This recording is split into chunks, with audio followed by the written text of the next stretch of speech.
The bright side of addiction is recovery.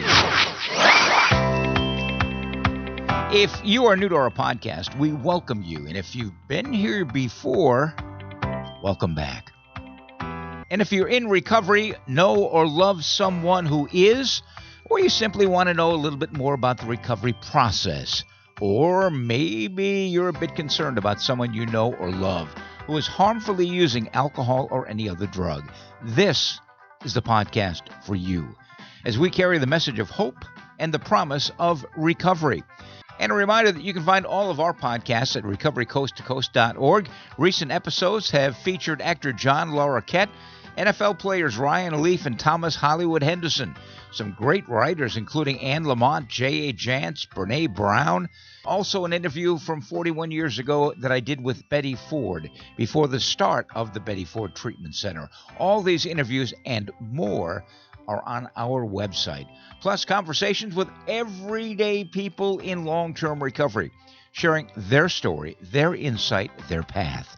Now, in this edition of Recovery Coast to Coast, we're going to dip back into the audio archive for an interview I did over 10 years ago with the former manager of the Colorado Rockies baseball team. He also managed the Pittsburgh Pirates.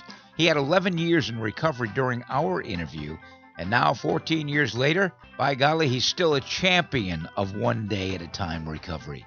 Here's a quick clip from the interview. You know, one of the things you got to do through that program is, well, so probably going to make amends. You want to talk about a challenge, you put up your big boy pants and go to work. I mean, I've done a lot of humbling things in my life, but having to make amends to everybody, I mean, I'm thinking, are you kidding me? Thank God there's no expiration date on this. This is going to take a while. I can remember saying, God, this is going to take a while, all right? There better not be no sign in the back of the milk carton on this one. You have to give me some time, man, because I made a mess. And you know what? Day by day, one day at a time, one step at a time, one call at a time, one letter at a time. And the other amazing thing through it all is how many people just kind of said, you know what? Thank you. Later on in the podcast, we'll also hear from Dick Van Dyle, reflecting on long-term recovery. Plus, I'm going to tell you about a great new series that I found on Netflix about a guy who leads a bunch of recovering alcoholics in a 12-step fellowship inside of a church. Well, it's funny. It's produced by the Farrelly brothers. It's got to be funny. There are 3 seasons to binge. It's quirky. It's irreverent. Funny as hell, with messages of hope and inspiration. I'll tell you more about it later on in the podcast. I'm Neil Scott, host of Recovery Coast to Coast, thanking you for listening to our podcast. Filled with gratitude, a lot of podcasts out there about recovery. Thank you for listening to ours. Our website, by the way, recoverycoasttocoast.org. Following 17 years of nightly broadcasting on iHeartRadio in Seattle, our podcast features interviews with everyday people in recovery, as well as clinicians, authors, and recovering celebrities. They offer the promise of hope and the reality of recovery, plus well-vetted resources for individuals, families, and friends. We invite you to enjoy it, and please share it with at least one other friend. Would you do that for us? We'd sure appreciate it. Recovery is an American way of life. If you want to get in touch with us, our email address, recoverycoasttocoast@comcast.net. Recovery Coast to Coast is supported by Sundown Am Ranch, one of America's oldest, least expensive, and most successful treatment programs. Now, treatment works and recovery happens. And it has happened, for tens of thousands of individuals and family members since 1968. That's nearly 56 years of successfully treating alcohol and other drug addictions. They're doing it right. Through the years, they have maintained a top-notch team of trained professionals, some of whom actually went through treatment at Sundown, then went into recovery, followed an educational path into the counseling profession. They are giving back what they have received, long-term recovery. Treatment programs, can be very expensive, especially in the big fancy programs. You probably see a lot of ads for them, offering spa-like environments. Well, a high price for treatment does not mean the best quality treatment. For many of the high-priced programs, their bottom line is profit, financial profit. At Sundown M Ranch, they have found ways to significantly lower the cost of treatment. They are a not-for-profit organization. Their bottom line is the patient and long-term recovery. And unlike many treatment programs who are interested in filling beds, Sundown does not treat and release. They follow the patient after inpatient treatment, providing guidance, resources, and support to assure long-term recovery. At Sundown M Ranch, they work with most major insurance companies, and they have a well-trained staff who can help with the insurance process. Is there someone you know or love who perhaps made a New Year's resolution to stop drinking or using other drugs, only to break the resolution within days or weeks? Perhaps it's time. Do your research, but by all means include Sundown M Ranch on your list. Remember, they are a not-for-profit treatment center. Their bottom line, personal individual recovery. Sundown, where recovery begins, sundown.org.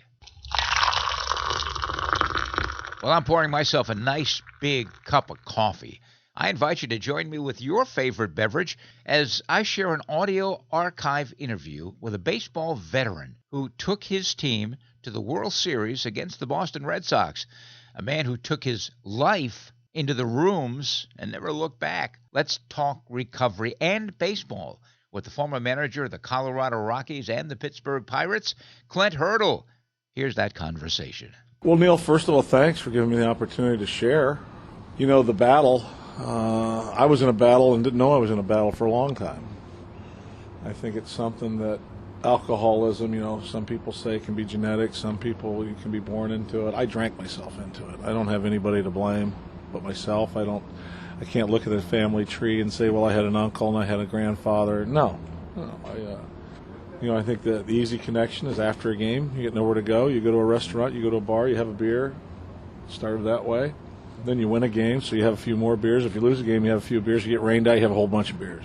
And you do that times 20, however many years it was. It's just funny how you think you build up a tolerance, and I think at one point in time you do, and then all of a sudden, you find out that I basically got to a point where I started realizing that most of the bad decisions I was making were when I was not of my own power and of my own mind. It wasn't so much that I didn't drink every day. I could go periods without drinking, but every time I drank, I got drunk. I wasn't a one beer guy, 2 beers guy. And I wasn't a big wine guy, a couple glasses of wine with dinner. I might have a shot with the beer here and there, but and I wasn't one of those guys that say, hey, I only drink beer, that doesn't count. I knew what I was doing, and I drank it to get drunk. I mean, that's, at the end of the day, you hear a lot of stories out there. Yeah, did I like the taste? Sure. But I like the effect. I like the effect more, and on top of that, I had all this morality involved where it was legal. Yeah. I can go buy beer anywhere, so I'm good. But it got to the point where, a couple marriages that did not work, a career that maybe didn't have the fruition that many others thought it should have.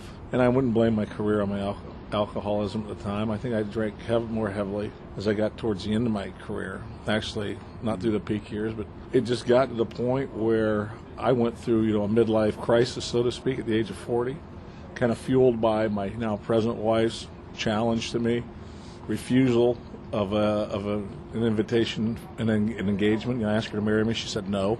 Carla very quickly and succinctly said no. This was the third one I was going to do. The one thing I was good at turned out to be was getting married. And I loved both the women I married. But they didn't work out. Similar fabric. Two, very independent people, and you're trying to funnel into one life and probably didn't give each other enough room or space, or we didn't communicate well enough, and both of us drank. At the end of the day, it provided to be a wedge more than a refreshment. But when Carla said no, and she just had one point she made, she goes, you know what, I love a lot about you, but I think that right now, until you find a way to make yourself happy, you'll never make me happy, and you're not happy enough. So, that was like this little girl from Pennsylvania. I mean, she's throwing away a lottery ticket. Are you kidding me? But, through that period, we had a lot of hard, clear, clean, accurate communication. And then I tried drawing some parallels. I got the old piece of paper out and said, what was good? What wasn't good? Why wasn't my good? And I started looking. I said, well, at the age of 40, if I can try and redirect some things and really put a foot down, get some traction on my life where it's meaningful, And actually, my goal was to be the best, at that time, the best Christian I could be. The best. I couldn't find getting drunk in the Bible anywhere, too. I scoured the Old Testament. I turned it upside down. They drank some wine and all, but nobody was getting hammered. To be the best Christian I could be, to be the best father I could be, to be the best son, brother, and eventually, hopefully husband again. Well, what can I eliminate? What has distorted? I said, well, you know what? Let me just start with the drinking. Because I don't want to, I'm not going to put down like 9 things to try. I'm not that good. I said, I'll take one thing at a time. So let me try the drink. I'm going to knock out the drinking. Well, through that process also, I got in a bad accident while I was drinking. And fortunately, nobody was hurt. I had to go through some counseling for, make some reparations and all this other thing. And I actually met a woman in the counseling program. I signed up for a guy because he could understand my pain and my anger. He went on vacation. I got this little woman that just ripped me apart. Her name was Carla. I mean, every step I took, this woman was 3 steps in front of me. Finally got to the point where, she just wore me down. She called me on all my BS. She called me on everything I tried to go sideways with her. She really was instrumental in my recovery and my getting sober, and just encouraged me to get plugged in, to go find a meeting, to find some people, to get a sponsor. So through the combination of events, but it all started with just stop drinking. That was the one step that I needed to take, and from that step, a lot of things after that just kind of worked themselves out. I was so concerned about all my buddies, what they were going to think, and I found out very quickly they really didn't care. After their initial comments, some of them took jabs, some of them made fun of me, but at the end of the day, I knew I needed to make an adjustment. But they really didn't care. They were still drinking. So one of my biggest fears wasn't even available to me to be fearful for, other than for maybe about 5 minutes of working through it with them. Then they go, you don't drink anymore? All right, never mind. Next. Let me get the next guy. I was like, well, that's it? Yeah. That's all I got? After 20 years of drinking with you, you're not going to beg me to come back? Or they were done. They were through. So through, some sequence of events after that, basically I locked into the program. I locked into one day at a time, one step at a time, one thing at a time. I had no cravings to really ever go back once I went the other way. And I think, it was fearful. My bottom was running off a road at 70 miles an hour. And by the grace of God, I didn't kill myself. I didn't hurt anybody else. And that seemed to be good enough for me to say, whoa. And I revisit my bottom quite often. And I don't go many days without revisiting my bottom just to ground me as I go forward in all my daily activities, whether it be a husband or a parent or a coach or a manager or whatever it is. So I know how quickly things can turn, and I know that drinking's not an option for me anymore. It's off the board. 1 beer's too many, and 1,000,000 won't be enough. How long has it been now, Clint, for you? 11 years. It'll be my 12th year anniversary. Halloween. Trick or treat? I was a trick. It was a trick. It was a bad trick, and just through a sequence of events, one day at a time has got me to this point in time. My wife can actually enjoy a glass of wine or a drink or a cocktail when we go out. I'm able to go out and go to a restaurant or go out with friends and actually provide the transportation to and from at a minimal charge. I don't spend nearly as much time in the bars as I used to. I just don't have the desire, number one. Number two, it was amazing, that I finally got, through my sponsor, since I move around so much, I never really locked into a community sponsor, but I have a guy back in Cincinnati named Joe Iverson that I talk to all the time. But he had made the point to me, and a few other people had made the point to me, if you'll put as much focus on your sobriety as you did on getting your next drink, you'll have a chance in this thing. And, I really thought about that. I really kicked that around. And it was amazing how I would find time to go get that beer, go get that drink. We'd get back to the hotel, and now I don't know if I could find 45 minutes at the end of my night to plug in, just go down and knock a few back at the bar. I mean, the whole dynamic has changed so dramatically. I'll go down to the bar with a few guys. They want to have a few beers. I can usually hang for about a half an hour, 45 minutes, and I'm out.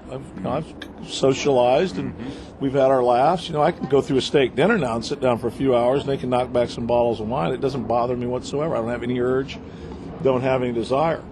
But to simply go out and watch somebody drink or hang around them, it doesn't take me anywhere that I need to go right now. And it has really, I've got a daughter that's 25 that has seen her father drunk and seen him sober. She likes the sober guy a lot better, and so does my present wife. And of course, I've got 2 small children now. I've got a 7-year-old daughter with special needs. I got a 5-year-old boy, and thankfully, so far they've never seen their daddy drunk, and that's one of my goals in life, that they'll never see their daddy drunk. Talk about the challenges around Maddie and her disease, and this all happened obviously while you were in recovery. And the reality is that once you do recover, it's not like everything is okay. Yeah, you don't get a gold card for happiness, health and happiness the rest of your life. I mean, basically what it's done for me is given me a real solid base on to deal with life, at the speed of life, as we were talking to before we came on the show. Life's going to happen. You're going to have good times, you're going to have trying times, you're going to have bad times. Bad things happen to good people. I lost the best friend of my whole wide world, a couple months ago, Kelly McGregor, the president of the Colorado Rockies. I've had a daughter born with a birth defect, a special needs child. I mean, I can go on and on and on of the challenges and adversity that I've had in my life since I became sober. But the good news is I've dealt with each and every one of them with a clear mind, with clarity, with real emotion, not numbed emotion, not numb decision-making process, or not numbing or dulling my senses just so I don't feel the emotion. I feel what I need to feel, and emotions I need to have, I work through. And I've watched many of my other friends go the other way with it, and all I do is try and put an arm around them, and, they've got to find their own way. Everybody knows that I can be there for support. I'm only a phone call away or something like this, but unfortunately, I had to hit my bottom. Because I had plenty of red flags come up, and I had plenty of kind of people look out for me and say, you might want to think about this, you might want to try that. But as a male, unfortunately for me, my ego kept getting in the way, and that's one thing I think through sobriety I've been able to lose, is my ego. I mean, I've had it knocked out of me, beat out of me, that I can remember so many times things happening. I was so defiant. Hey, I've gotten myself into this mess, I'll get myself out. I mean, what common sense comes with that statement? when does that ever ring of reason? But that's what we do sometimes as males, a high percentage of us. We've gotten ourselves in a mess. We're bound and determined to get ourselves out. And I found out that true strength comes in looking for help. There's so many helpful people in this world you can turn to that can help provide you with some answers, some clarity, some vision, some direction. Maybe a good swift kick in the butt, the honest truth. Not telling you what you want to hear, but what you need to hear. The challenges with my daughter, those are real. Those aren't going away. We take it one day at a time with her. That's the kind of, the symbolism I'm drawn through all this is my sobriety. It basically is built on one day at a time. The best advice any of the doctors gave us in dealing with a child at birth is take it one day at a time. Maddie will write her own story. She'll let you know what she likes. She will let you know what she doesn't like. It just rings so much of a 12-step program that it has made all the sense in the world for us, and my wife is obviously, she understands that all things do happen for a reason. What was her reaction when you finally found recovery after you made that list? You went through counseling and you reconsidered the decision? Well, eventually she did. We got married, a year or so later. Benjamin Franklin talks about, actions speak louder than words, and many people, coaches, and everybody uses that phrase, but actions do truly speak louder than words. And she heard me have my say, and then she wanted me to back it up with some action. And it wasn't a week, it wasn't 2 weeks, it wasn't a month. There had to be some roots to it, and put the work in. I was willing to continue to do the work however long I needed to do the work. It wasn't a decision that I was going to make, say, hey, look, I'm good now. This is a read you're going to have to make. And eventually we got to that point where she was confident enough in my sobriety that it was sincere and it was real that we went ahead and we got married. You want to manage again? It's something I thought about. And the job, there's only 30 of them. If I got asked, I do think out of professional respect and courtesy, I would definitely, probably go to the interview. I would ask questions first and everything match up. But no, would I just go manage to manage? No. And not that I don't disrespect the position, but I think I could ask enough questions to help them find out if I was the right guy right away. And I think that's important. I believe this. If it's meant to manage again, I'll manage again. If it's not, I won't. And I'm good with it. I don't need to do that again to kind of clarify or clear up my resume or bring me some kind of self-esteem or self-confidence. I was given a wonderful opportunity, did it for over 7 years, almost 8 years. I do believe I'm more prepared. I would do some things differently probably if given the chance again. You learn a lot in 7 or 8 years, or you should. Unfortunately, in these interviews, I end up doing most of the talking. People like you I can learn a lot from, and that's what I try and share with other people. The only way I learn is I got to listen, I got to watch, or I read. None of that involves talking. And that's truly where some of my greatest growth has come from. is watching other people's actions, people that have a long time sobriety, people that have mentored me or sponsored me through my steps, through my recovery, and some people who aren't even involved in AA that have been great mentors for me. Kelly McGregor was a wonderful mentor for me. He's actually a few years younger than me. Just about challenging me in man things and being grown up and being managerial and being responsible and accountable. And a lot of things that, I did not give a lot of thought to at certain periods and times of my life.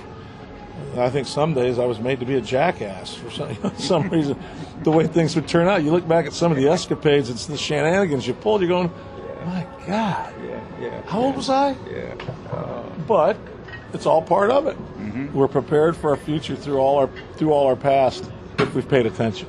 You've been very public about your recovery from alcoholism. Has that been a way for other players to be able to approach you that are in trouble? And I'm not looking for names here, but just the idea of being a public person, openly talking about your recovery. I think so. I think it's there's not much a player can have happen to him in this game that I haven't dabbled in. And they understand that, because I've had guys come through that office door, and it's been amazing some of the topics that have come up. I mean, I've been divorced. I'm 53, and I've got 2 small children. My buddies are out riding Harleys or chasing. I mean, there's no telling. And I'm on a whole other side of things. And players see what they want to see. They respect what they want to respect. All I know is I'm getting players to come to me for a lot of different reasons now than they used to. And I do think being public but being honest and trying to carry some degree of humility through it all. I'm not proud of this. I'm trying to share a story that might help somebody else along the way. And to be public about it is one of the ways I think I can strengthen my own walk and help bring more accountability and responsibility to what I'm trying to do through my sobriety, but also let other people know that they might have some similar parallels in their lives that I had. I mean, because nobody's doing this for the first time. And a lot of us, unfortunately, have to go out and do more research once we've gotten sober. And those are the people that you really feel sad for, because I've got some very good friends that have fallen in through those cracks and revisited, alcohol and immediately fell back into alcoholism, and you end up breaking more hearts, you crush more spirits. One of the things you got to do through that program is, well, so probably going to make amends. You want to talk about a challenging, put up your big boy pants and go to work. I mean, I've done a lot of humbling things in my life, but having to make amends to everybody, I mean, I'm thinking, are you kidding me? Thank God there's no expiration date on this. This is going to take a while. I can remember saying, God, this is going to take a while, all right? There better not be no sign in the back of the milk carton on this one. You have to give me some time, man, because I made a mess. And you know what? Day by day, one day at a time, one step at a time, one call at a time, one letter at a time. And the other amazing thing through it all is how many people just kind of said, you know what? Thank you. I had a couple say, yeah, that's right. And I mean, point the finger at me and call me a few names. You know what? If they felt better at the end of it, good. I needed to apologize to them. I need to say I'm sorry. It's all I can do right now. So it's been a great experience. You have the opportunity, obviously, to work with Josh Hamilton. Josh has been on the show before, an outstanding human being. He's talked about his recovery, and talk about Josh as a person and as a hitter. As a person, he has dealt with a lot of demons. He's overcome a number of very challenging trials in his life. He's in a very good place right now. He's loved by many. He's broken a lot of hearts, caused a lot of pain. He's aware of it. He knows it. He wants to be. He wants it to be different. As he moves forward and grows up, and he's a daddy of 3 little girls. He's got a beautiful wife. He's blessed in so many ways. He can't drink anymore because who knows what the drinking will take him to. He's had his issues. He's in a good place now. We've shared stories. We've swapped some stories. We look at each other and go, man, how about back in the day? And we both roll our eyes. Can you imagine if we ever were together at the same time? That would have been, combustible. He knows it's a day-to-day thing, and it's one day at a time, and he knows he's accountable to many more than just people. He's got a personal relationship with Jesus Christ. It's at the top of his list, his to-do list every day. And then he's got an accountability responsibility. His teammates come out and play baseball at night. And he's taken that another step up and another step forward, and he's starting to grow in them big boy pants and do some amazing things on the field. And we just talk his evolution. There's a lot going on here with us. I'm just trying to be part of the conduit to help him take the next step in his development of his baseball career.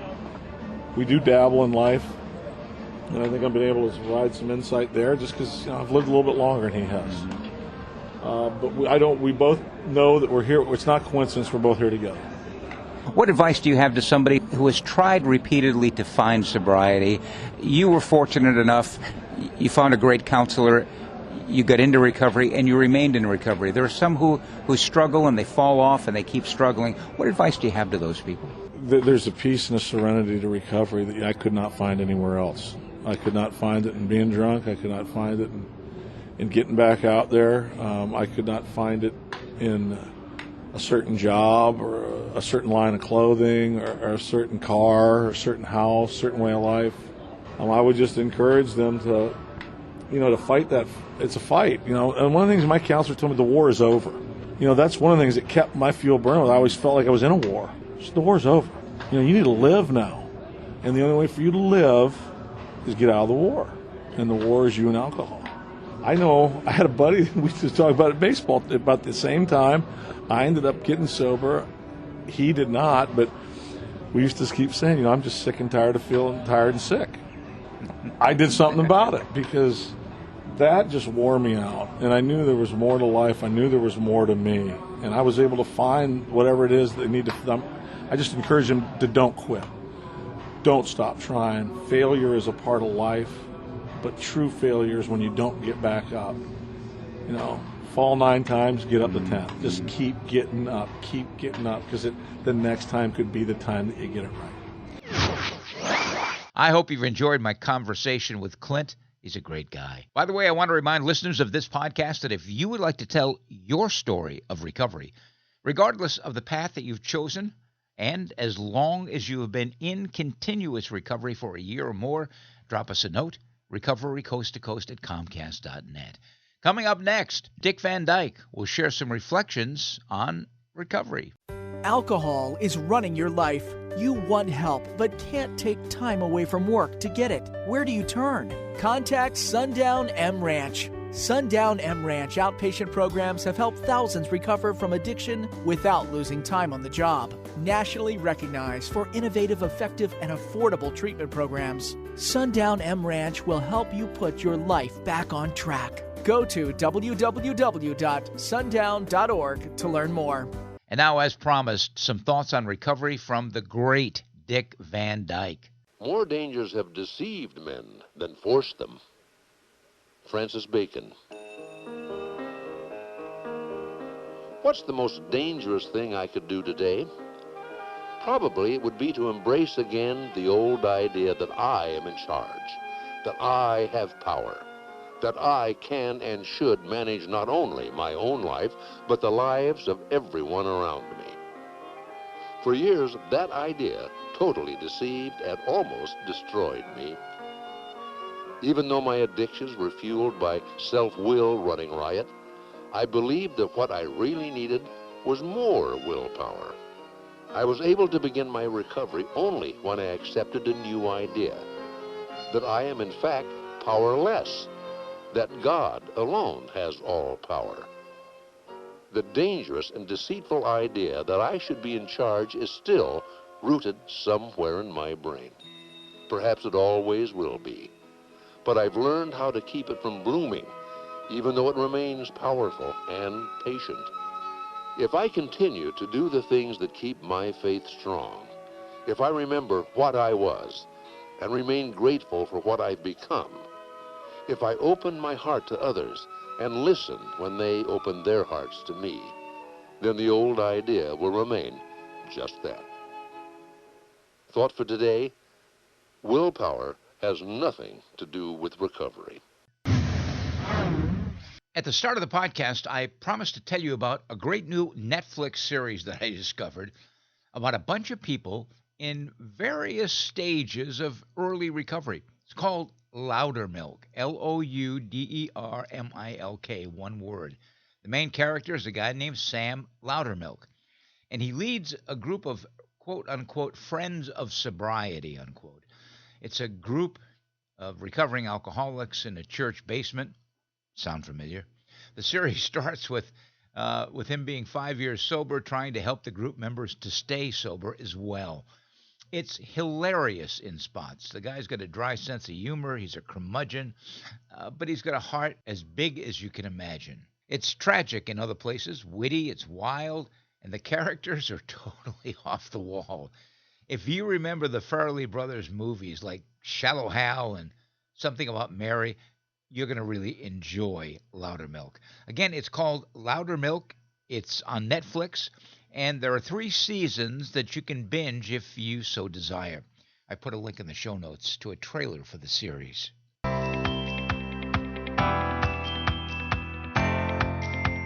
Well, that wraps up this edition of Recovery Coast to Coast, the national podcast. If you've enjoyed our podcast, please share it with one other person, or a lot of people for that matter, but at least one other person. You can find all of our podcasts at recoverycoasttocoast.org. If you'd like to get in touch, again, our email, recoverycoasttocoast@comcast.net. Also, please hit the subscribe or follow button. It's free, and you'll be notified the next time that we publish a podcast. Remember, if you know someone who's experiencing problems with alcohol or any other drug, here's a 24-hour national helpline that offers free information and confidential treatment referrals. Spanish-speaking individuals are available as well. 1-800-622-HELP.